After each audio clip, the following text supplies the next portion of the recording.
কবিতাৰ শিৰোনাম জীৱনৰ নীলা খামৰ পৃষ্ঠাবোৰ। লেখক আৰু শব্দ আৰ.জে. ৰাজ। ভাবিছিলো জীৱনৰ শুকান বালুকাত তুমিয়েই সিঁচিবা মৰমৰ কঠীয়া। বুকুত অজুহাত সপোন, চকুত অনেক ৰঙিল কল্পনা, আৰু যে কত কি হেৰাই যোৱা জানা তুমি। হেৰাই যোৱা সপোনবোৰেও কেতিয়াবা বৰকৈ আমনি কৰেও, যেতিয়া জীৱনৰ পৃষ্ঠাবোৰে ভাহি আনে আমাৰ অতীতত। আৰু তেতিয়া নীলা খামৰ চিয়াহীৰ মাজৰে অচলা হৈ নিগৰে মোৰ এই দুচকু।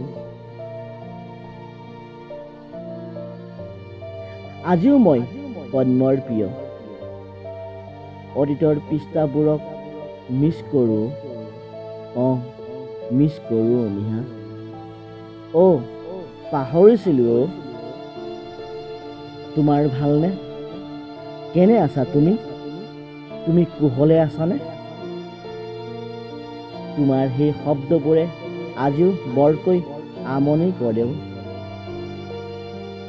বাৰে বাৰে বুকুত ধম ধম ধম ধম বাজেও ঢোলৰ দৰে, আৰু কাণত যে কিমান তোমাৰ শব্দবোৰে গুণগুণ গুণগুণ কৰেও।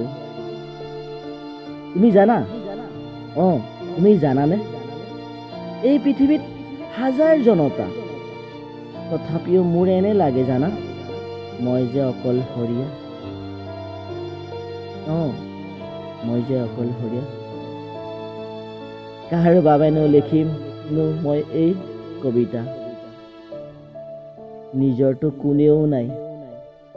নিসংগতাৰ মাজত আছো আজি তোমাৰ স্মৃতিৰ শলিতা জ্বলাই। শেৱালিৰ দৰে ফুলিছিলা মোৰ বুকুৰ পদূলিত। কি যে তোমাক কৈ আছো নহয়।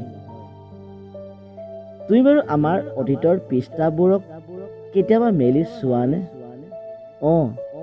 চোৱানে নিহা, তোমাৰ স্মৃতি আৰু নিসংগতা লৈ? তোমাৰ অবিহনে মই সঁচাকৈ বৰ অকলশৰীয়া হৈ পৰিলো।